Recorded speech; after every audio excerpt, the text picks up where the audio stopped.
Oh, hello there. How are we doing today? I hope you're all very, very well. I start this video for you today standing up because I'm slightly losing my mind already today, as you might be able to tell. I was like, if I sit down, I feel like I'm gonna just get too comfy and I'm just gonna get chatty and I'm not gonna get on with all the things I need to get done today because I've got an unbelievable amount of plant stuff to catch up on, rehab, rethink. I've just got so many things, and you know when the pile just gets more and more and more and more and more. This time last week I was like, no, it's fine, I'll just get on with it, but I didn't. I've also got a few major things in my collection that I'm really contemplating having a pretty big shift up of and maybe doing some kind of dabbling in some new areas. So yeah, I thought I could just chat you through all of that. We could do some plant chores together, have a catch up because it's been a while. And yeah, that is the gist of today's video.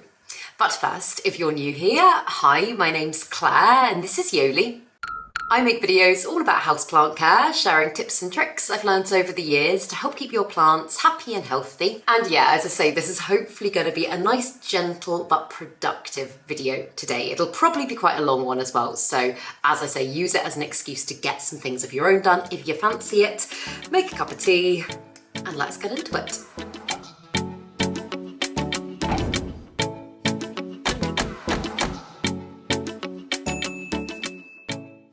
So if you watch my other videos, you will probably know that I have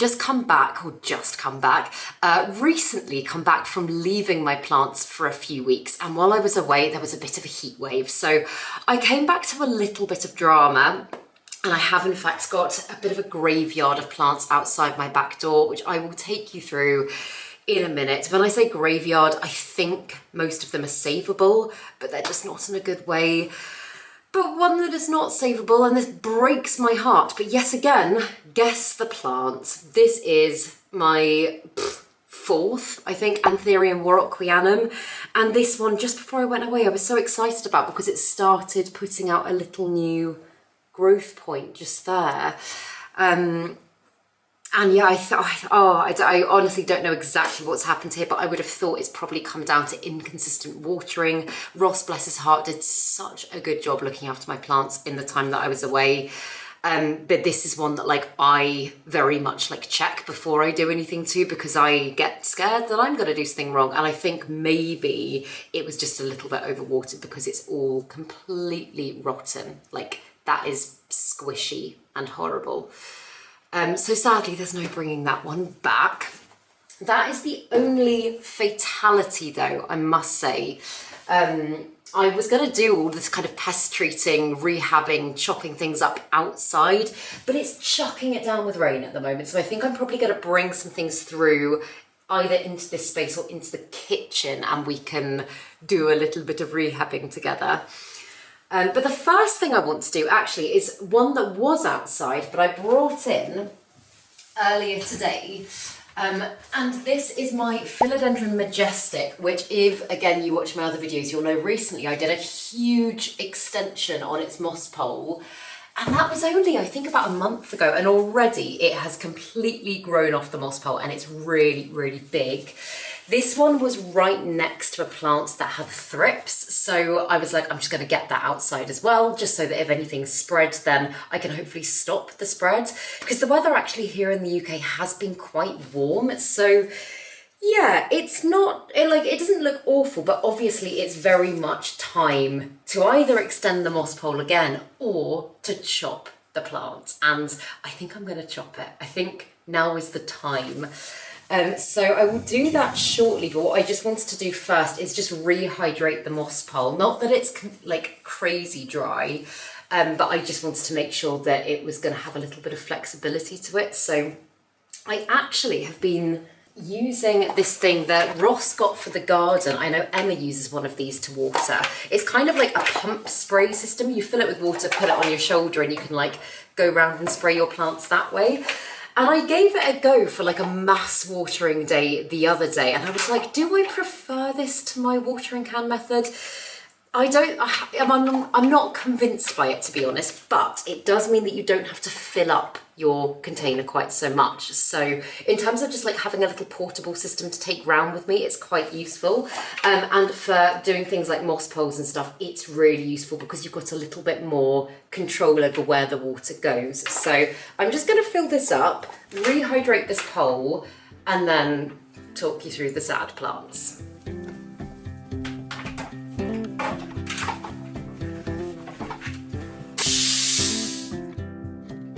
You usually have to release the air as well. I just forgot to do that.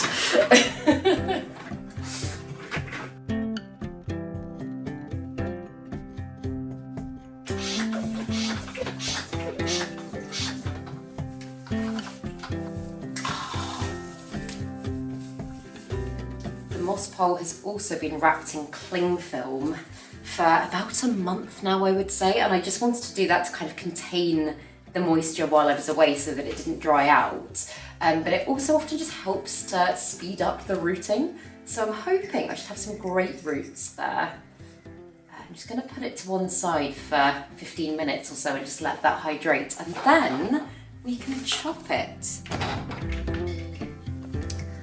But then the outdoor graveyard of plants, that has been like that since I got back from Malvern, which was a couple of weeks now ago, I think. Honestly, I feel like I've just been catching up on reality these last couple of weeks, and my brain has not been in plant care mode like I've wanted it to be. And I've done basic things like watering and pest treating, because there was a bit to do when I got back.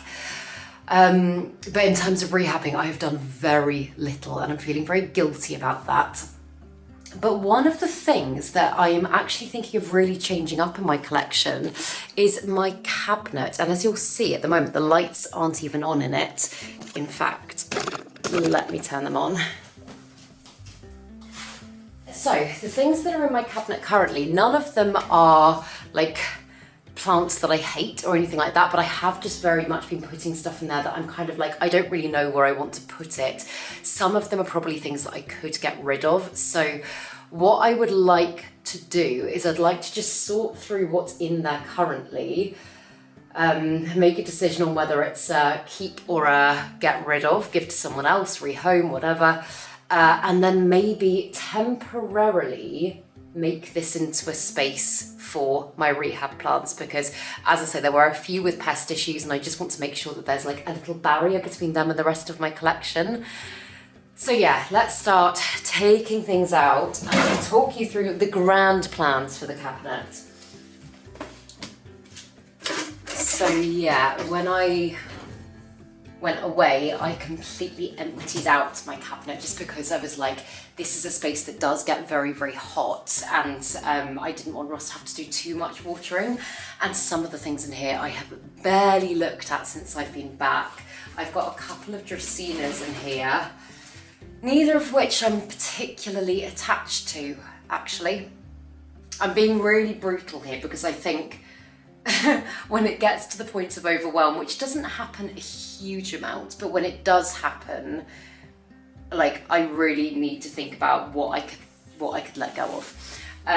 So I'm just going to clear out what's in here currently and do like a yes and a maybe pile. I can decide, I can make the brutal decisions later, but yeah, I just want to clear the cabinet out. This is the one actually that I rehabbed in Alan Titchmarsh's gardening club. If you watched that one, I did a big chop back of it, and actually since I've done that, it's put out so much new growth at the top and it is doing really well.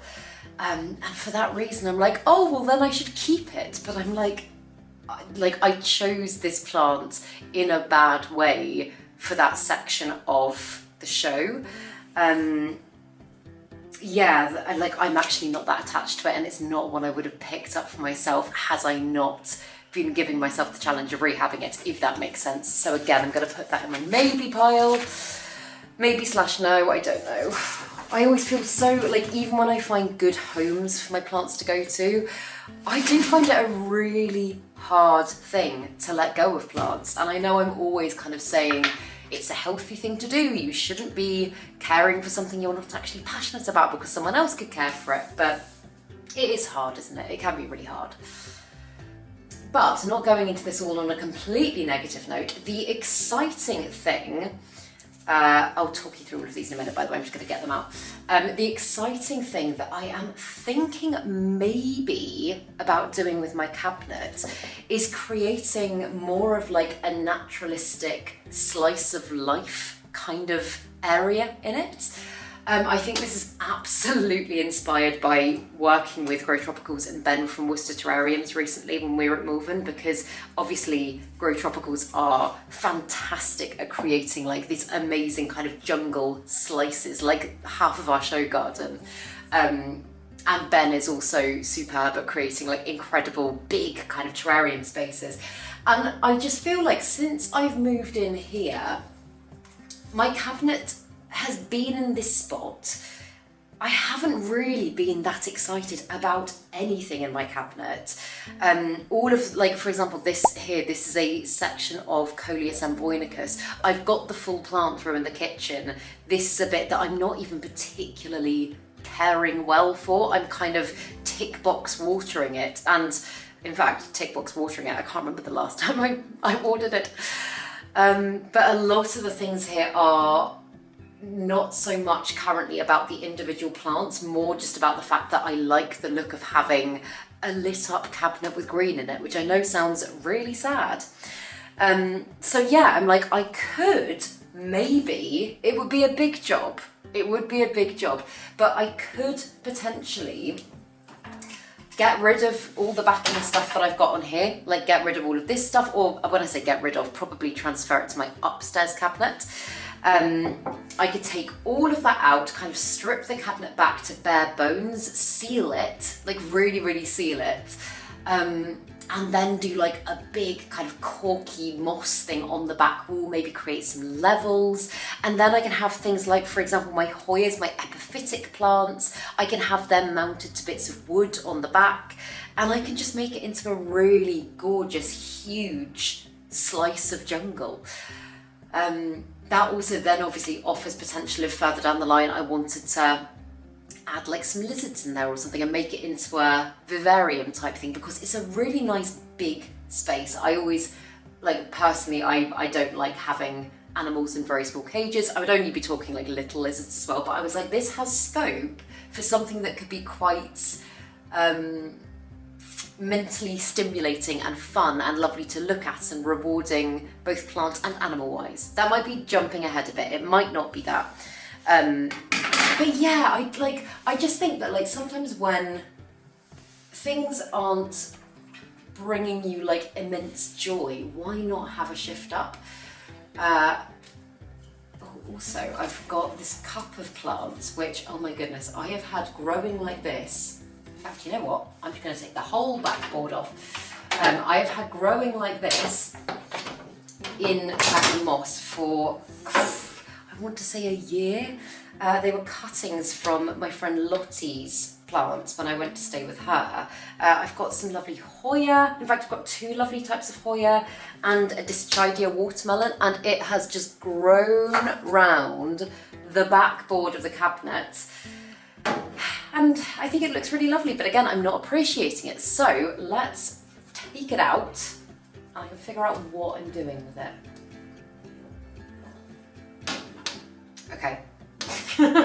Already I'm thinking probably taking some cuttings of the Dischidia and starting that again as a big plant might be easier than untangling it. So I'm just going to put this whole section to the side. The thing as well that I found a lot recently with the plants that I'm not like caring for as much is that like I start forgetting their names. Like I've picked up several plants to like show you guys and I'd be like, this is and I just forget the name of it, and I'm like, I'm obviously, not that I like have to remember all my plants' names, of course you don't, but often when it's a plant that I'm looking at a lot and I'm wanting to do things with a lot, then its name will just kind of stick in my mind because I'm always saying it to myself quite a lot. Yeah, like it's weird actually. I think it's good to have these kind of phases of up and down and contemplation when you've got plants. But I know recently I was saying I have absolutely no plans to downsize or anything like that. And this isn't exactly a downsize I'm talking about. It's more of like a curation of what I've got. Maybe combining things, maybe like, yeah, just filling things out a little bit more. And I know I'm, as usual, completely jumping the gun and talking about like all of these plans for like how I want to do the cabinet long term and all that sort of stuff. But what I'm hoping just today, bringing it back to today, is if I get everything out, oh my goodness, that was the backboard. Chaos. If I get everything out, I very quickly take you through the things that I absolutely want to keep, the other things I'm going to decide on later, but the things that I definitely want to keep. And then we can tackle the rehab plants outside and start creating a little zone for them to rehab in. I'm hoping they should only need to be in this space for the next couple of weeks or so. As I say, they have been outside, so a lot of the pest issues will have kind of resolved themselves. I often find like at this time of year, if you've got a bit of outdoor space, putting a plants with pests outside is the best way to do it. I think because obviously it's got all the elements, also obviously natural predators that you wouldn't always have in a home environment are much more prevalent outside. Oh God, like look at this. Why am I hanging on to this? Why am I hanging on to this? This is just awful. So yes, that's the plan. If I can do that today, I will be one happy bunny. Okay, so that is the cabinet emptied. So let's see what we've got. Okay, so I've got the first batch of stuff to show you. You can see it a little bit better now, but this is the Dischidia and Hoya, and there's another Hoya in there as well. Can't remember the names of them. I'll put the names on the screen. But I would really like to keep all of those. I know they're growing a bit weirdly, and I know I haven't cared for them in the way that maybe I could have done, and I haven't potted them up yet or anything like that. But they are all things that do still excite me, and I would like to be doing more with. There's a lot of things over there that I'm just like, yeah, I'm done with it. I will probably, depending on how much stuff actually I've got in that category today, I might do a separate video on that and take you through some of the things that I'm getting rid of, because I want to have a real think about it all in all of my collection. But this one needs some love, but I don't want to get rid of it. It is the variegated Coleus amboinicus because it's really gorgeous. As I say, love the non-variegated variety. I think it's just lovely to grow. It smells lovely. It brings me a lot of joy, and yeah, I'm like, I don't have another variegated one, so I do not want to part with that one. I've got an Ace Cananthus, which I think if I had it as a big full plant, maybe I wouldn't love it as much. I'm pretty sure this is an Ace Cananthus. I got this cuttings from, I think, one of Emma's plants a while ago. And I propagated it, and growing it in a little head planter that Ross made. And I just really love it. I just think it looks very cool. So yeah, absolutely have no desire to get rid of that. I also find that so easy to grow. I've got it in semi-hydro. I just like throw a bit of water in there, here and there. I've got this lovely, what was that? That was just a loud bang and I don't know what that was. But I've got this lovely Hoya, which was sent to me by one of you guys a while ago, and I cannot for the life of me remember what it is. I say that every time I talk about it. Hello?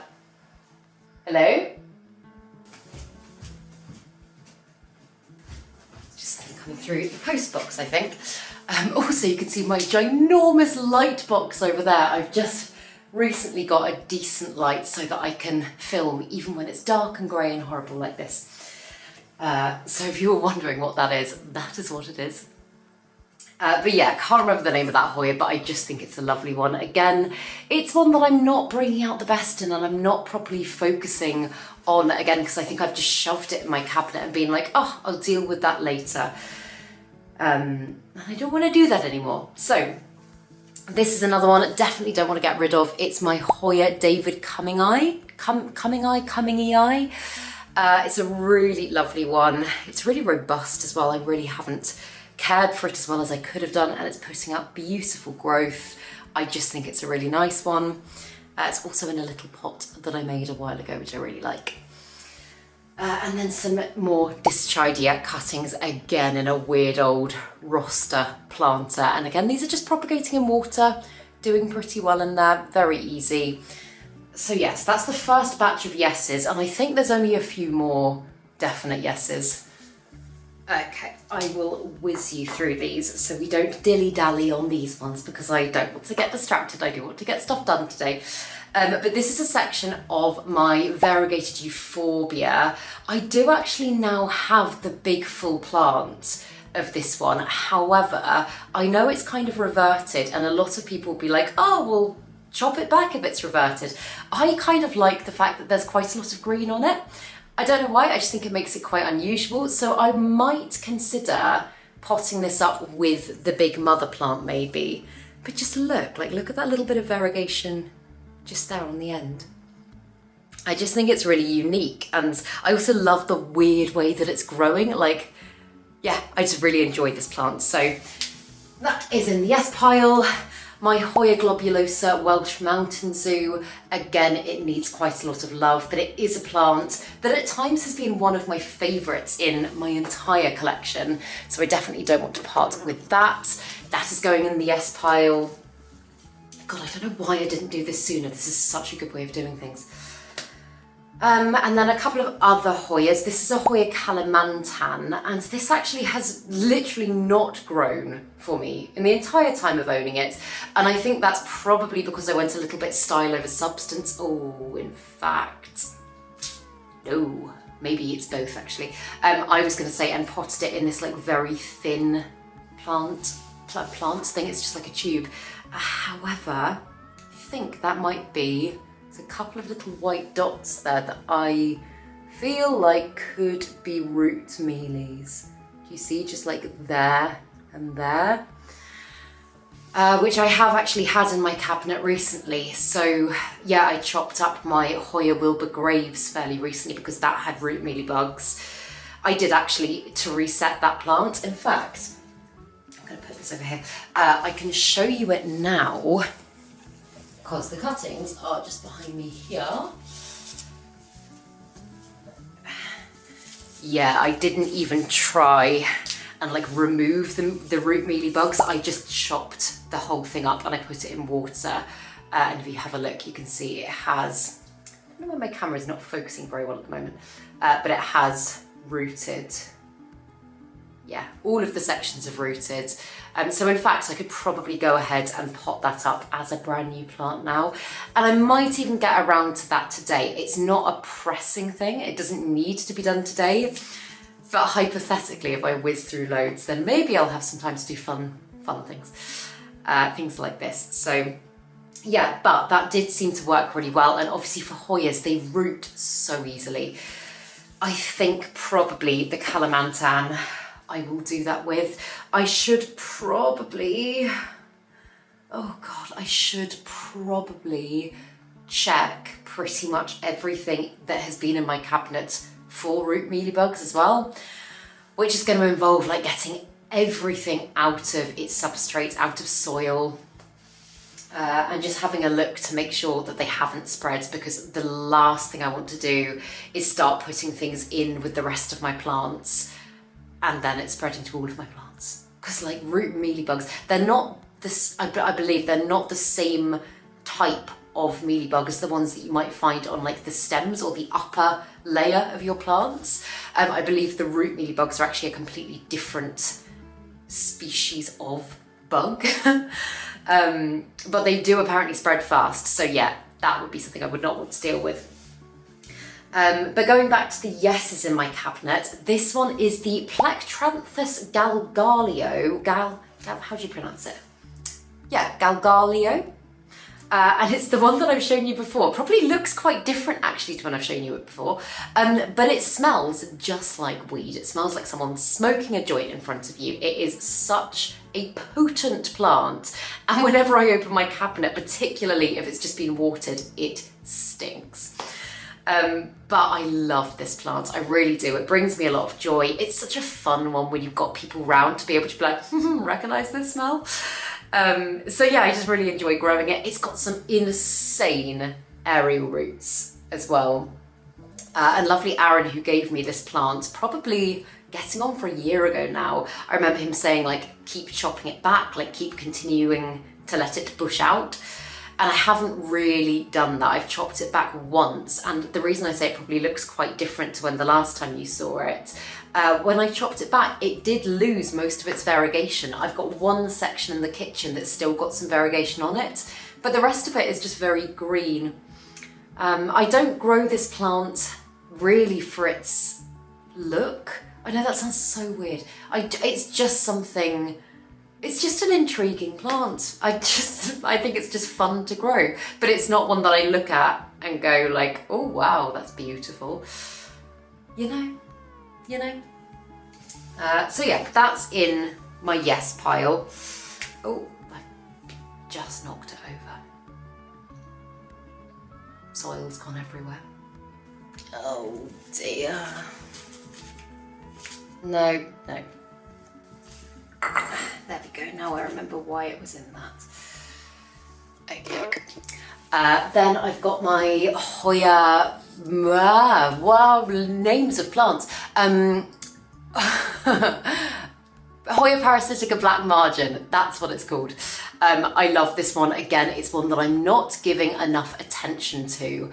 It has been tucked away at the back of my cabinet, and I have been really neglecting this plant, so I very much want to keep it. In fact, let's just, oh god, it's so dry. Its roots are so dry.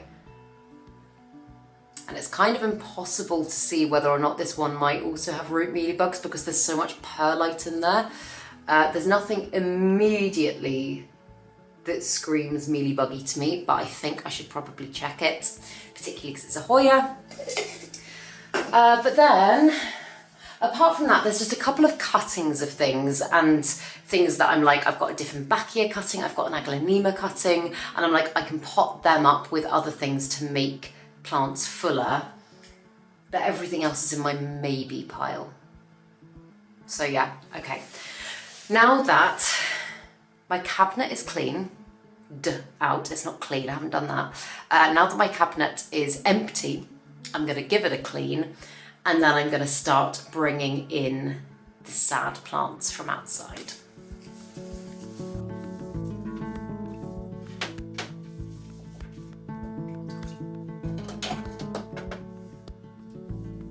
So I'm using quite a strong mix of horticultural soap to do this. So although it's like an aesthetic clean, it's more of just like a practical clean to make sure if there is anything nasty like lurking like on the actual structure of the cabinet, like in the cabinet, then that isn't going to spread when I start putting new plants in there.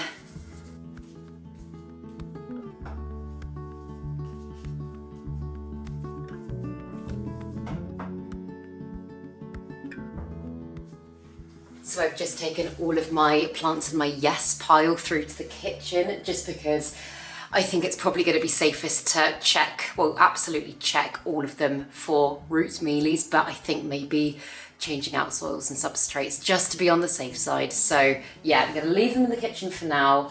If I get around to doing that today, great. If I don't, I'm sure they will be fine for another few days, but I just want to make sure that they're not in amongst my other plants, as I say. No, damn it. Just knocked over the water of my begonia chloristic to propagation. It's fine. Look how lovely it is. Isn't that beautiful? This is a begonia that I've really struggled to grow so far. Again, if I did do like a naturalistic kind of cabinetscape type thing, I feel like that's the sort of thing that might grow quite well in there. But yes, at the moment it's back propagating in water.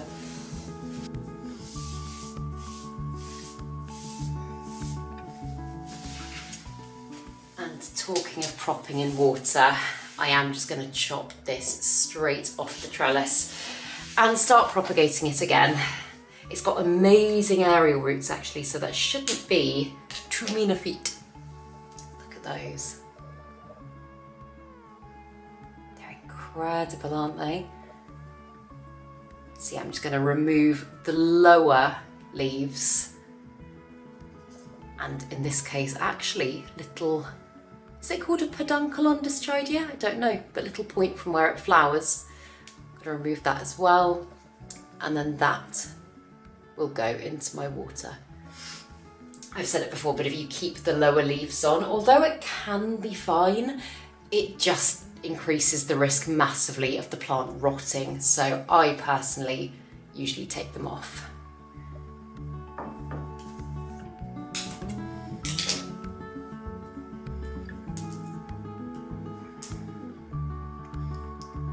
Also, the sap is latexy, so you need to go and give your hands a really good wash afterwards. And if you've got sensitive skin, 100% wear gloves. Quite a lot of indoor plants, or plants that are typically grown as indoor plants, actually do have latex sap, but Dyschidia and Hoya very commonly do. In fact, I think always do.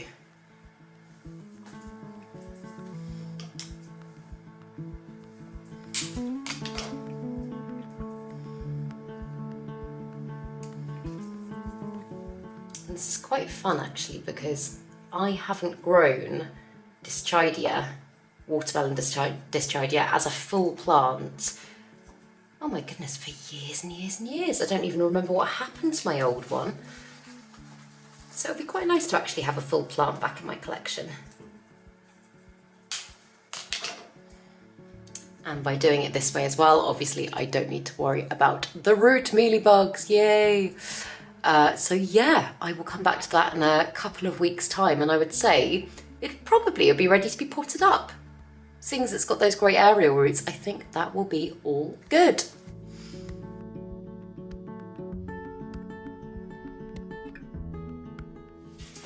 In an attempt to clear some space in this room, I'm going to deal with the rehab plants first, and I'm actually going to put the Majestic back outside. It is raining a bit still, but I'm not too worried about that. The plant could do with a bit of extra water.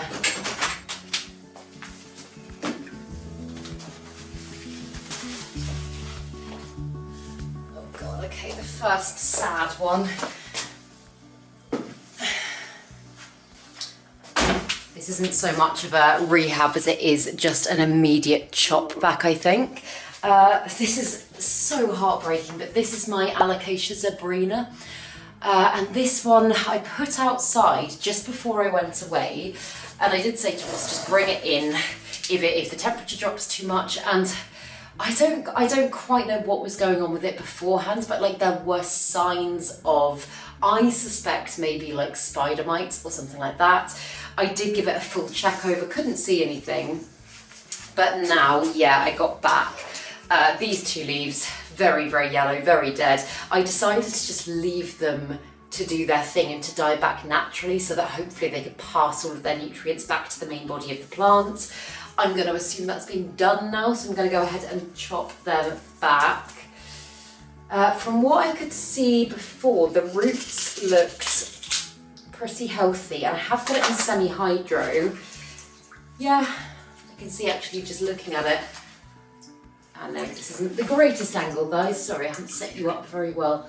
But yeah, there's some really healthy roots coming through the bottom. So I think actually probably that one just needs a little bit of time, and then it should bounce back. I'm gutted to have lost those massive leaves because it was doing so well. It has also scorched just here. All of that you can see is because it wasn't acclimated properly to outdoors. And in fact, there's a couple of plants out there that I put out there for pest reasons, and because I haven't acclimated them, again, they have scorched. So yeah, these two leaves now will be for our compost heap, which is fun. We've got a compost heap. Ross has actually started doing some composting in bags. So yeah, I'm going to put these to one side and I will take them to the top of the garden when the rain stops. And as I say, although I don't think this leaf here is bouncing back in any way, I kind of just want to let the plant keep it so that it can absorb some or photosynthesize a little bit from this leaf, and also when the leaf does go, it can just pass the nutrients back. So I guess I'll just put this by the door. I don't think this one has to stay outside. I can't see any pest signs or anything like that, but yeah, I think I'm just going to keep it close to the window. And this is exciting. This is really exciting. So, my alocasia portadora is back. Look at that! Because I've chopped this one back so many times, and you might remember that this one actually was out on my balcony at the old flat all through last winter. I know I sound like an awful plant parent today. I'm hearing myself say all of these things and I sound so bad. But it actually froze completely solid. And when I first came to repot the plant, having had it outside, I was like, I can't get to any of the roots because the soil was just frozen. I really thought it might be a goner. But no, it is back and it's making me so happy. So yeah, by the looks of it, I'm going to get a couple of shots with this plant because it's got that one popping up. I can see starts of other little growth points coming up from the main corm as well. So yeah, it's quite amazing really how resilient, especially for an alocasia, this one is. I said it in my video, my Malvern haul video, but there have actually been quite a lot of things since getting home that I've been like, oh my God, like things that are just blowing my mind. There's a begonia that I've got that I've had for a while now, and it's a hybrid begonia. I think it's a, oh again, name has gone from my brain. Maybe a Sarawak hybrid, I don't know. But it's been in my little begonia cabinet and just look at that. Isn't that like the coolest thing ever? And its leaves are getting big. This is the one that I showed you, I think a couple of months ago, and I was like, I wonder how big it can get. So yeah, I really hope it continues to grow like that, because if I can get this one huge, I will be so happy. But yeah, there's been a few things that I've come back and I've just been like, oh, you know what? It almost feels like a different plant. And it's quite fun when that happens. So I'll keep you updated with this one. But then yeah, the next one, I was going to say, actually, I was going to put things in my cabinet. I think that Zebrina is actually, I'm calling it a Zebrina. It's not a Zebrina, what is it? Jacqueline. It's a Jacqueline. Oh my goodness, I feel so out of touch with my plants at the moment. It's a Jacqueline, of course it's a Jacqueline. Yeah, I don't think that's going to fit in my cabinet, so that one can stay out, but the others, alas.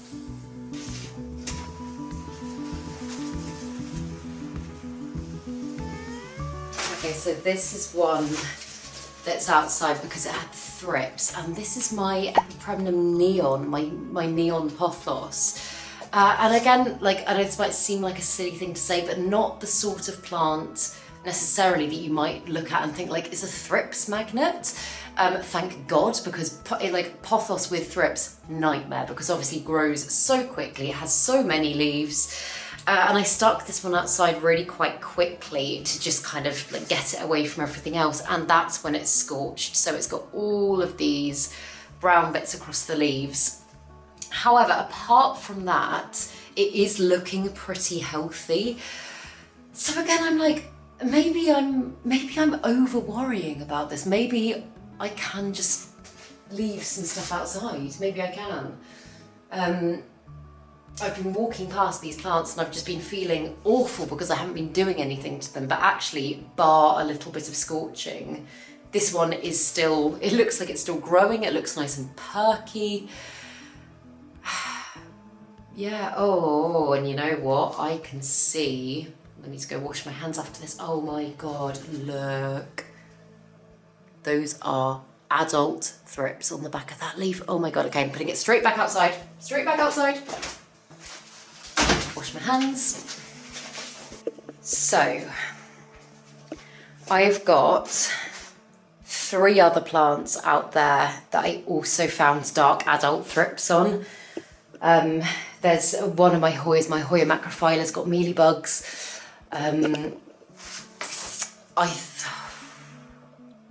I'm hitting a bit of a wall. I'm like, I don't know where, I don't know what to do. I think, this is not me making excuses about not doing it now, but I think the best thing probably to do would be to wait until it stops raining and to go and do another like pest treatment using horticultural soap outside. And then just try and keep those plants outside for the time being if I can. Yeah, I would much prefer, because like, again, touch wood, I have been pretty good with keeping on top of all pest treating to the point that I haven't even used predatory mites since moving in here, because things have been under control, things have been absolutely fine. I really have though been very diligent about separating plants that have any symptoms of pests. So maybe I do just leave them outside. I'll just show you what else is out there. So yeah, Caladium lindenii. Doesn't look awful, but again, there were a couple of thrips on it. I have chopped this one back so many times and it has regrown. So if I have to do that again, to be honest, I'm fine with that. Like, again, it's not a plant that I love that much. God, I'm being so negative today, aren't I? But no, it's not one that I'm as in love with as loads of others. So if I have to chop it back, I have to chop it back. But for the meantime, I'm gonna let it carry on outside. There's no sign of stress. I think it's fine there.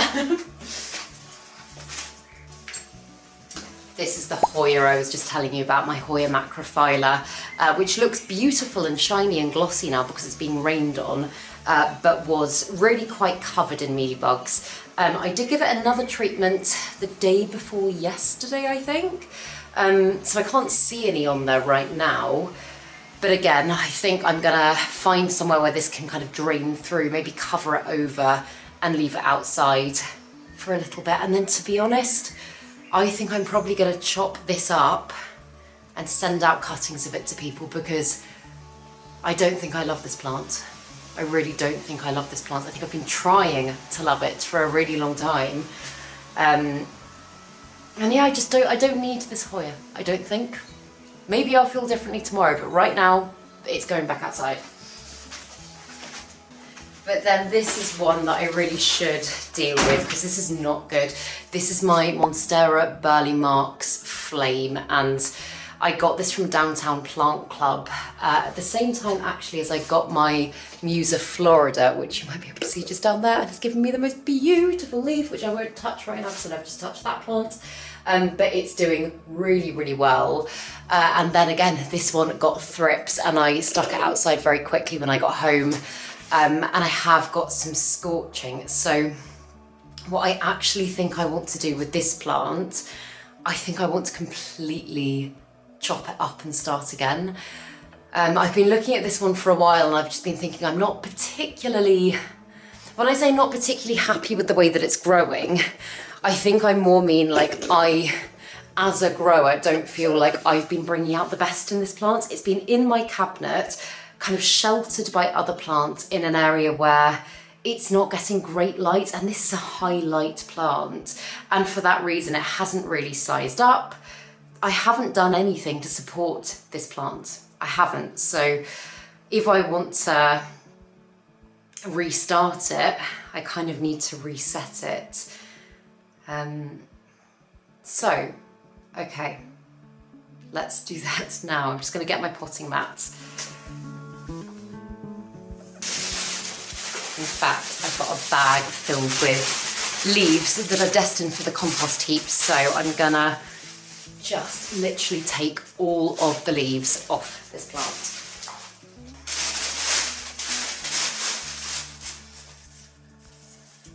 Oh, and this yellow leaf actually in the bag reminds me, my Jose Bueno is another plant that I'm contemplating chopping up. It's funny, like, I swear like some kind of like shift, also by the way, I'm literally just pulling its leaves off. Some kind of shift happened in me last year when I came back from move in as well. It might, like, I know I said earlier, this might all sound incredibly negative, but actually I do think sometimes just being able to kind of take a step back and really kind of reevaluate your collection is a really good and healthy thing. So that's what it looks like. I am in fact gonna,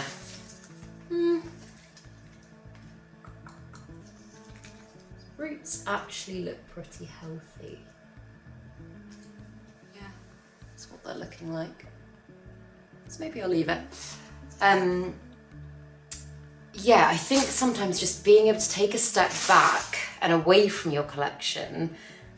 I also obviously had a couple of weeks at Malvern surrounded by lots and lots of plants and lots of new plants and lots of different ways of growing, and I came back feeling like crazy inspired by everything I'd seen, but also somehow it did kind of throw a little bit of perspective onto some of the ways that I grow my plants and some of the things that I could be doing differently. And yeah, I think in classic fashion, coming back and being like, oh my God, there's so much to do. Sometimes that can be a really exciting and like, oh, feeling. And other times it can just feel like, oh my God, this is never ending. And I have felt the latter a little bit this time, sadly. So yeah, this, like, I like, whenever I kind of go through different periods of stuff like this in my plants, I think of it as a fairly positive thing, because hopefully it will enable me to make lots of fun changes in my collection in order to love all of the plants I've got a little bit more.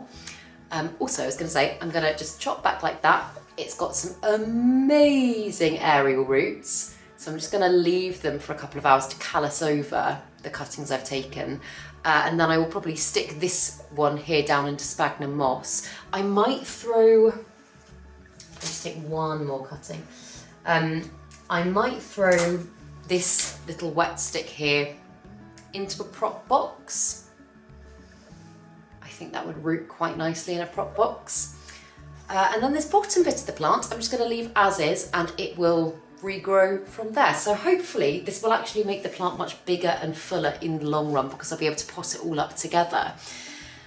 So that's my plan for that one. But yeah, as I say, like, I am trying to think of this as a positive thing, and find ways again that, like, I don't know, I find ways that I can just continue to, like, keep plant care feeling as fresh as possible, because I don't know, like, for example, my cabinet, my lovely cabinet that I have loved so much, and I still do love, it's just been sat there, like, with things not doing well in it, and I'm like, why am I not shifting things up? I don't ever want to get to the point where I feel like I'm just constantly overlooking stuff, and to be honest, most of the time I'm not like that, but yeah, just time to make a little bit of change. But so, yes, that I'm happy I've done. It kind of feels like I'm making no progress, but at the same time I think I am making progress.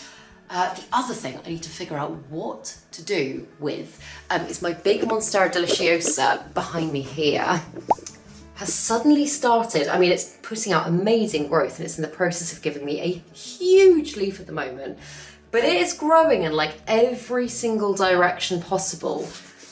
And I'm just like, what should I do about that? I don't want to chop it back, but like, I think I might need to find a way to kind of tame its growth, like tie it inwards a little bit, because it's going all the way out into that space, it's going all the way over the door.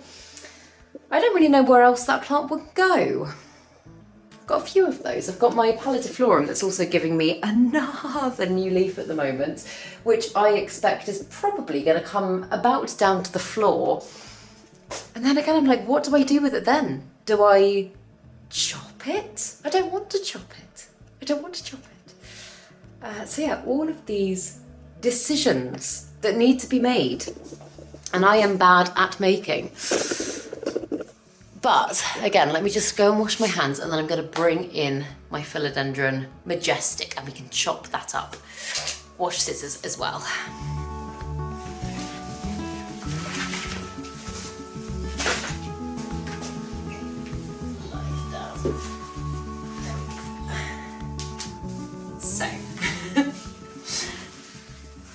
those of you that don't know, what I want to do with this plant is what is commonly referred to as, I was going to say a chop and extend. It's actually not a chop and extend because the section that I'm going to be chopping, I might chop a few sections, but has actually been air layered, which is what I've done just here.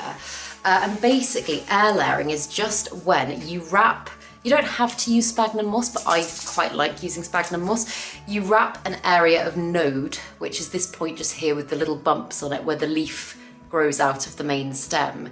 You wrap that in something like sphagnum moss and you kind of keep that very, very moist, and roots will start to form in that section, meaning that you can then chop your plant and it will already have a root system. You don't need to chop and then propagate it.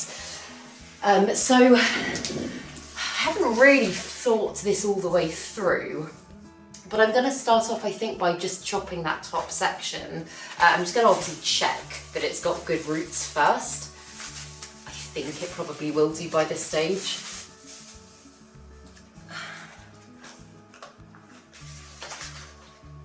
Oh my god, yeah, it's got great roots. Really good roots, which is good. But let's just unwrap the whole pole of cling film so we can see what we're working with.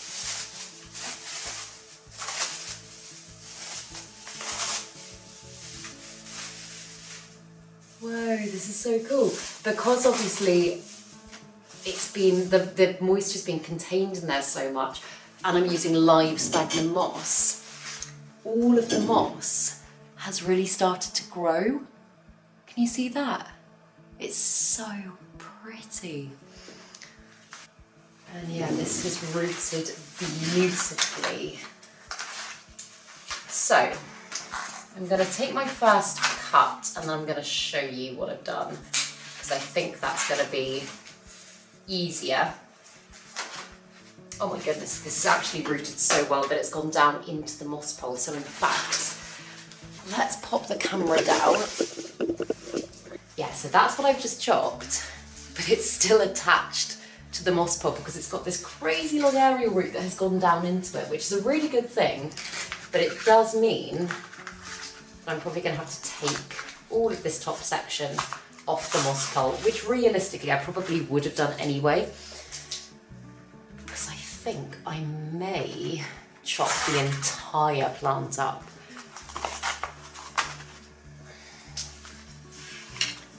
I've just put this down the back of the moss pole, which is kind of like a plastic metal bamboo cane. It's really, really good to use for just stabilising your moss poles. Because I was saying recently about actual bamboo going mouldy or like starting to rot, and some people were like, no, that won't happen. And it does happen. I took a picture, actually, if I can find it, I'll put it on the screen. But I took a picture the last time it happened to me. It just turned to mush because it was in contact with the water in the reservoir. So yeah, I've switched to using the plastic poles instead. As I'm undoing this moss pole, I can see there are so many good roots in the back, which I'm so happy about.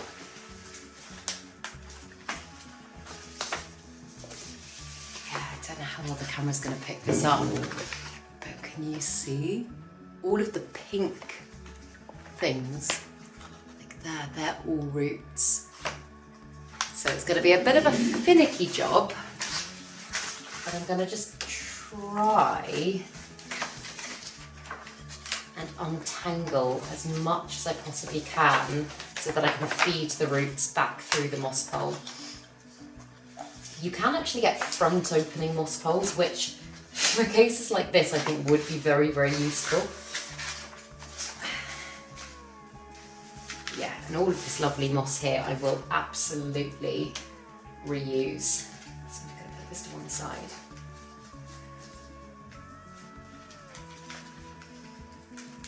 God, this is actually, I'm chasing this main root. Oh my goodness. So this is what's been holding this top section in place. Look at that. Oh my goodness. That is the most incredible root system just from air layering. And this is, I think about a month's worth, as I say, of air layering. So yeah, that section can now be the start of my big plants, because that's the whole aim when you do these things, or it's my aim at least. I want to try and get the plants to mature and size up.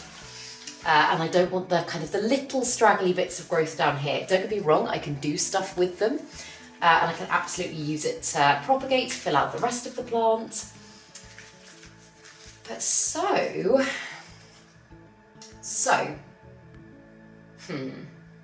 what I want to make sure now that I've left this kind of exposed is that this root doesn't start to dry out. So I'm actually going to take one of my bits of cling film that I put to one side and just temporarily, I'm going to just wrap the roots in this, and I'll come back to this section. Because yeah, no point in waiting months for the lovely aerial roots to form and then not being able to actually use them effectively. So that big section will be the last thing I deal with, I think. So I'm going to put that to one side. And then I've just rinsed out a clear container here. This is glass. I think this was actually a food storage container that you put like a little lid on top. But I use these for everything. They're also amazing for like semi-hydro. I use them a lot for that.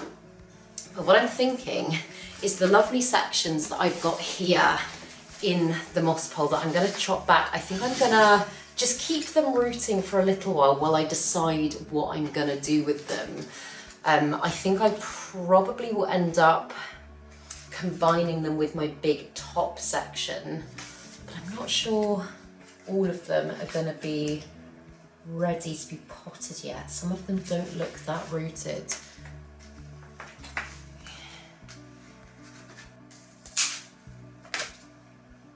For example, this section here, it's got a nice little root, but I think if I was to pop that in soil, that might not do very well.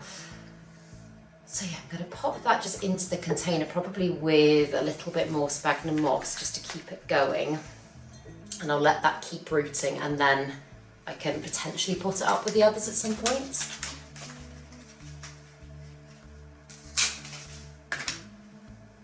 Again, nice root, but I'd keep it rooting.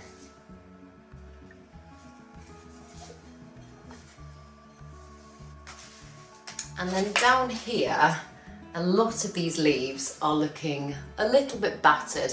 In classic fashion, they actually look a little bit better on camera than they do in real life. But I'm wondering, maybe do I actually just kind of get wet stick cuttings of these bits, or do I take the whole plant?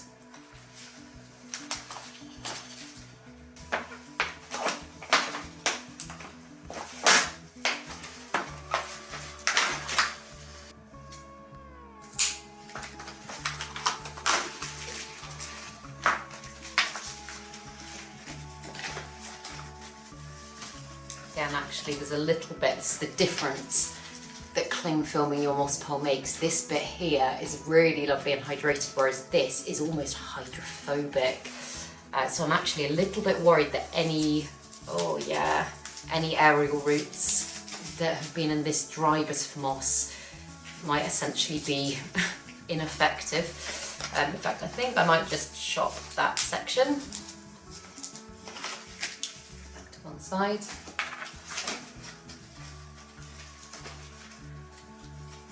Oh, but yeah, so today is actually the first, like, as I say, besides just watering and stuff, this is the first plant care day I've had in such a long time. And it does feel a little bit stressful, like this does feel nice. I think, like I've said so many times in this video, I think sometimes when you let things build up and it kind of doesn't really feel like you're making any progress, it can be very frustrating. And I know just making a start is the best thing. And you know what? I bet you anything, I will step away after this video today and I will just go, oh, you know what? This has been something that I've needed to get done for ages. Okay, maybe I'm not going to be using my cabinet as a rehab zone in the same way as I thought I was before. Maybe as well I could put my plants that I treat for root mealies in there temporarily. Who knows? But at least I've given it a good clean, and at least I've kind of thought a little bit more about my long-term plans for it. But yeah, I think like with a big plant collection, I don't know about you guys, but I get very in the rhythm of the way that I do things, and sometimes just taking a little bit of time away, although it's very healthy and it's very nice, it really can be quite difficult to just come back to it without it being a bit stressful. And yeah, I've had a few points this week where I've just felt really overwhelmed with just... Well, this is another bad camera angle. There we go. Yeah, I felt overwhelmed with all the practical, physical things that I need to do with all my plants.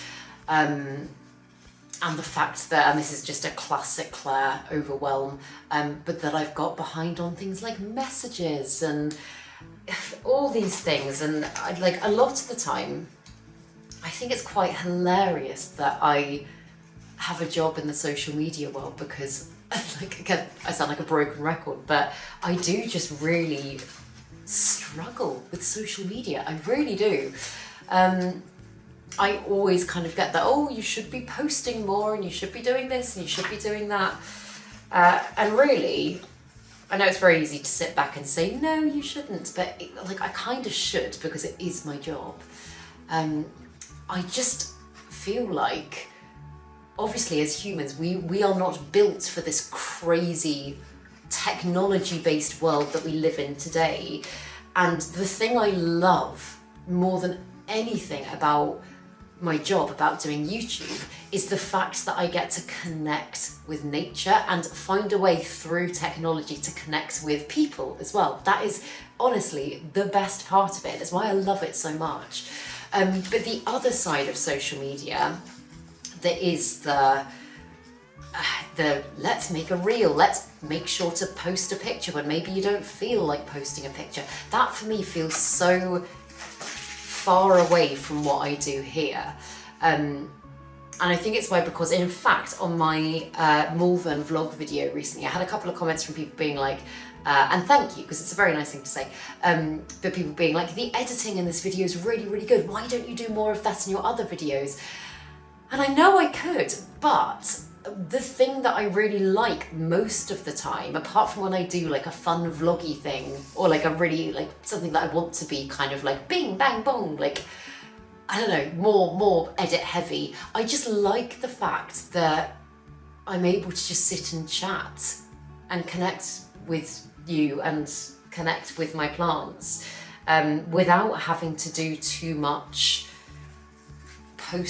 well, I don't know, it's not even post-production, because I mean, editing my videos does take a while, but without having to add too many frills to it.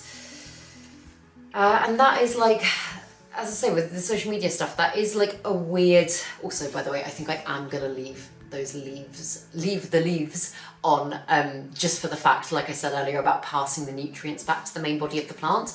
I'm not gonna disrupt anything while I put it into root a bit more. But I'm essentially just making a really pretty vase of majestic leaves that hopefully will be ready to be potted in the next few weeks. But yeah, as I say, it's just something that I always come back to. I always find myself saying it, like, I really struggle with social media, and like, I think in this day and age, you are just expected to, I don't know, to want to connect in this weirdly disconnected way, and I just don't think I'm built like that. And yeah, like I really do find that balance really difficult. My camera battery just died. But yeah, it's just saying, I do find that balance really difficult, and I know that there's a lot of people that do find the balance really difficult, and it's kind of like, I've spoken before about how, and I know again this is something that a lot of people seem to be able to relate to, but like even things like replying to messages, I think ADHD and just my general personality means that a lot of the time if I don't do something instantly, if I don't reply to a message instantly, it can sit there for days, weeks. It has even gone months before where I've just had to go, sorry, like I'm not ignoring you, I promise. It's not personal, it just is overwhelming. And yeah, the more and more and more and more and more I kind of go over that in my head and go like, why is that? Why is that? Because I don't want to feel like I'm shutting myself off or like I'm not getting back to people. Or I think it is just literally the fact of it takes so much energy to live with the divide in between the person, and I think that is like a technology thing, because I will chat on the phone for hours, like for hours and hours and hours. I love a good chat. I often combine them with my dog walks, and I'll catch up with friends, I'll catch up with my mum, and it will just be wonderful. I'll love it. But if that's texting, I find it hard, or messaging, I find it hard sometimes, not always, but sometimes. And I think especially with the whole like way we're moving forward into stuff with AI and whatnot, like it makes, I can't quite put my finger on what it makes me feel, but it makes me feel something very, very strongly. And I like, it's insanely clever, and I know that's the way that the world is going, and I'm sure like people felt this way when like the internet first came in and stuff, but there's something about it that just makes me so uneasy, and it just makes me kind of worry, because I'm like, what is the world going to look like in 20 years time when children have grown up being able to live in a world that is completely disconnected without having to ask their own questions, do their own research? That it's going to cut off a massive part of people's brains. I don't even know how I got onto this, by the way. I'm not quite sure how I got here. I often do this. But yeah, it's just, and also the thing I find weird is that it's come in so quickly. Do you know what I mean? They've just kind of gone, oh, here's AI, boom, there's access, everyone go. And I'm like, that feels very scary. That feels very scary to me. And yeah, I think the more that things like that start to come about and we start to see AI things, which in themselves are probably very innocent, but AI things pop up on things like Instagram and like all this sort of stuff, it makes me want to pull away more in some ways, because it's like that's another thing that is so not human. It's like, I mean, there's also so much debate about it taking away from obviously artists, and I'm sure at some point even people like me that sit here chatting about plants and doing stuff like this, if there's someone that looks exactly like me and sounds exactly like me but is made by AI and can put out 10 videos a day, there's going to be a lot of people, I'm not saying everyone, there's going to be a lot of people that will go, well, we'll go watch AI Claire instead. And I just find all of that as a concept so crazy.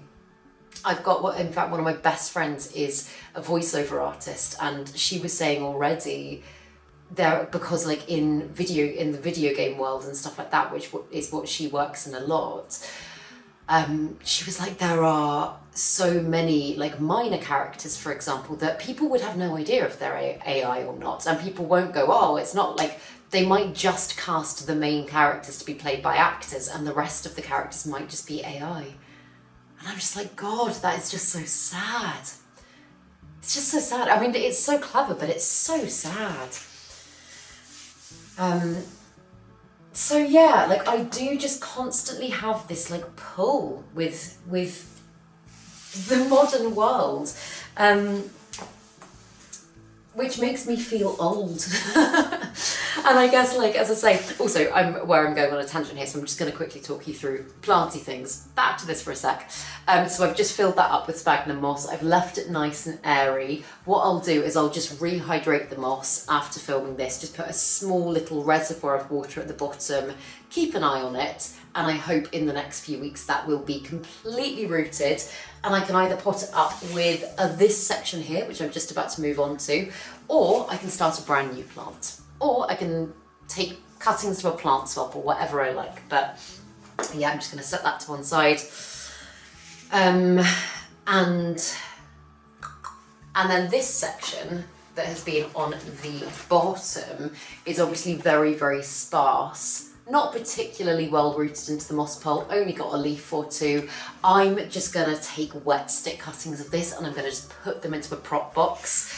And then yeah, I'm gonna just come back to them at a later date.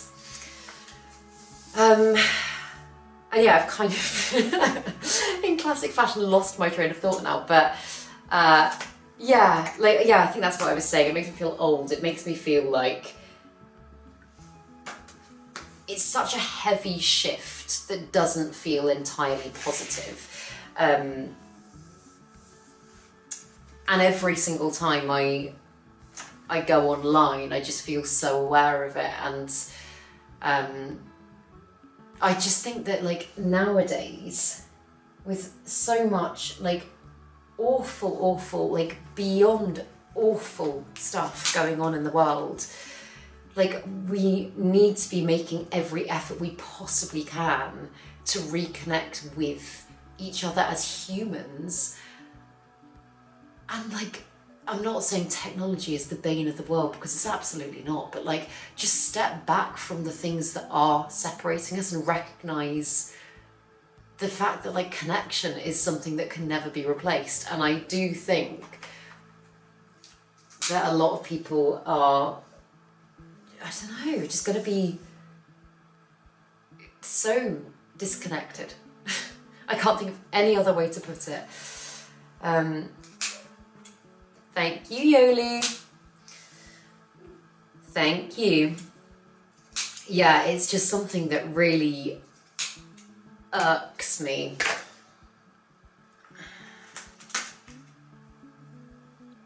So yeah, these are the little wet sticks I've got just here, and I will just pop them into a propagation box, and they should root. If they don't, also, it's not the end of the world. I've got so much of this plant.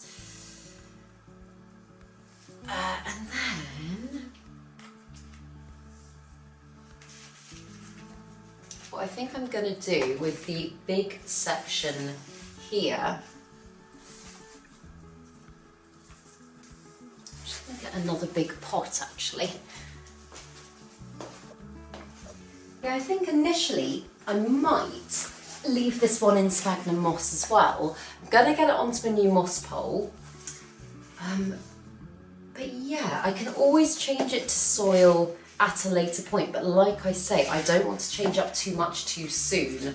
And seeing as it's got such a great root system that is in moss anyway, I think that's probably the right call. And then I can kind of tie these sections, the nodes, into the new bit of moss pole.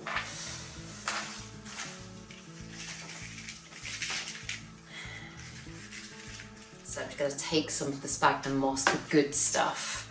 I'm going to use that to make a new moss pole. I'll link these poles down below as well. I've said it before, these actually are very cheap and cheerful ones. I just get them on Amazon, which I know it's not the company I'd love to be supporting, but they are just very practical, very easy. They get the job done, and they're very easy to just use time and time and time again.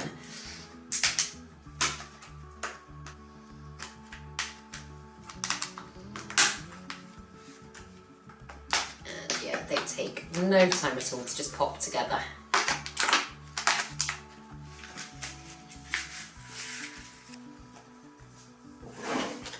Actually, a little bit low on sphagnum moss. Should really get some more. know what, I'm gonna have to put another section on top of this already. I thought maybe one section would be enough to start with, but this plant is so big. I think now it's growing in this way, it's gonna get very big very quickly, which is exciting because I've wanted a big plant, a big majestic, for years. I've like ogled over other people's and I've always wanted one of my own, and now hopefully, assuming this goes right, hopefully I will be able to get one.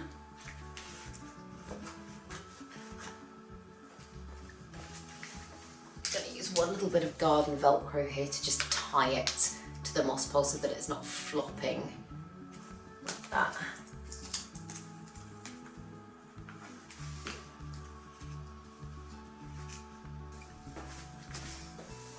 Some cable ties as well, and I should have said this in my other video that I recently made about moss poles, but when you're attaching a new moss pole, when you're extending a moss pole, a really good idea is to make sure that you tuck the back bit of your moss pole in to the original moss pole, not over, because if you go over, then every time you water, the water's very likely not going to actually filter through into the moss pole below, it's just going to come out the back. So yeah, I did the last one very, very quickly and I made errors. So yeah, this time I'm just going to make sure that it's going in to the existing pole.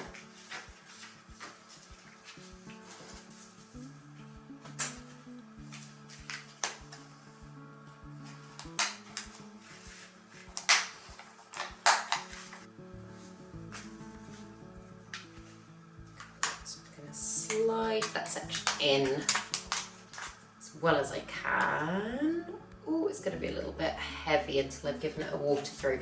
I will likely put this pot at the bottom into like a heavy cover pot as well, just to give it a little bit more stability. And then yeah, cable tie the front of this pole just to make it a little bit more secure.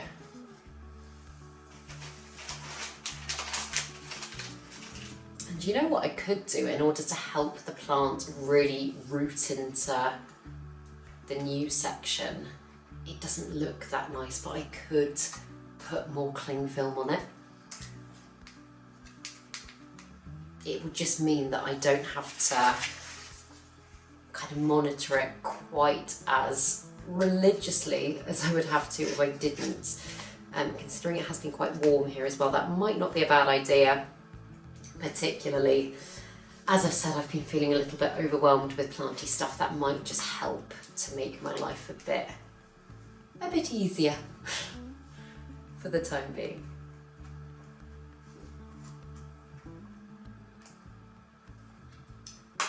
Out of interest, I know I've gone on a bit of a tangent in the last 10 minutes, but what are all your thoughts about all of like the whole new AI world and all this sort of stuff? I don't want you to think I'm anti-AI, because I'm not. As I say, I think it has some amazing uses and I think it's ridiculously clever.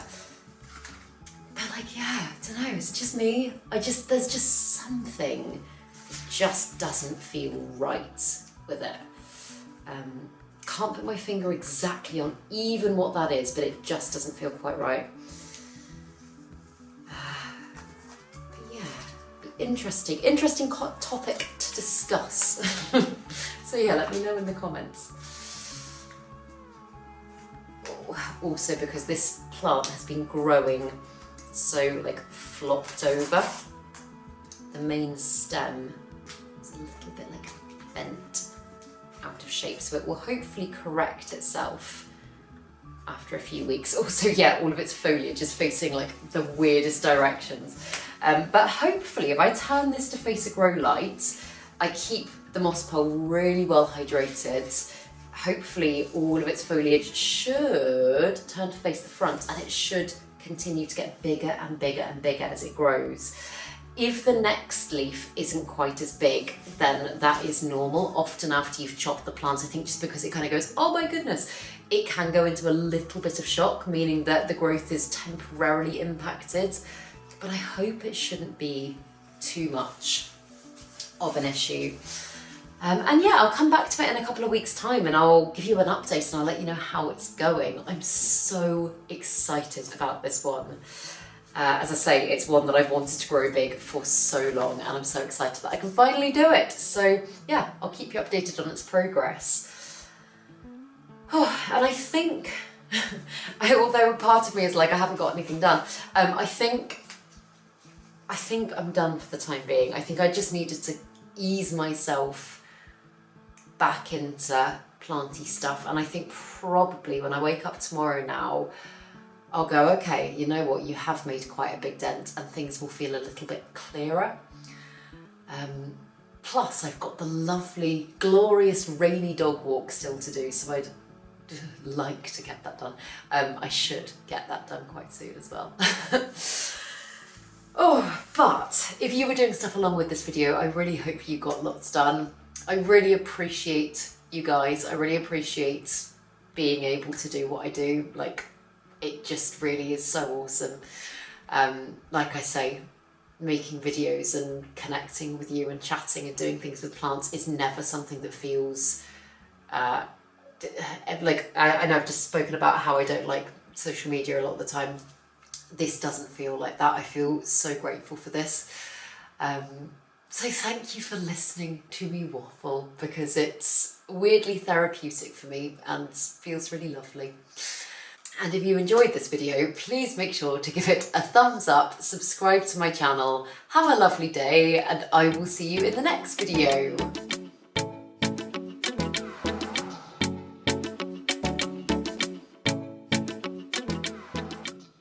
Stay sexy, plant lovers.